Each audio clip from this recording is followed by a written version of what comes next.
even when we could sort of fool each other, ourselves about that, we can't do it with each other. So we challenge each other in a way to live out of that part of ourselves. That's very obviously very, appealing to each of us and very, challenging.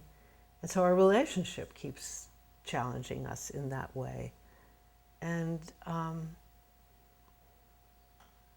it's alive, it's exciting. If it were dead, then that would be, then why would you stay married? Do you know what I'm saying?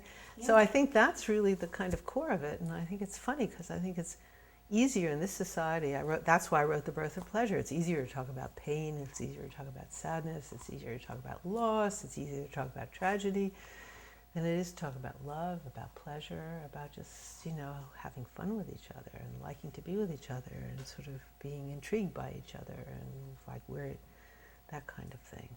So, for example, I dedicated my novel to Jim, and I said in the acknowledgments that I don't think I would have written a novel because Jim believed that I could write a novel long before I thought so.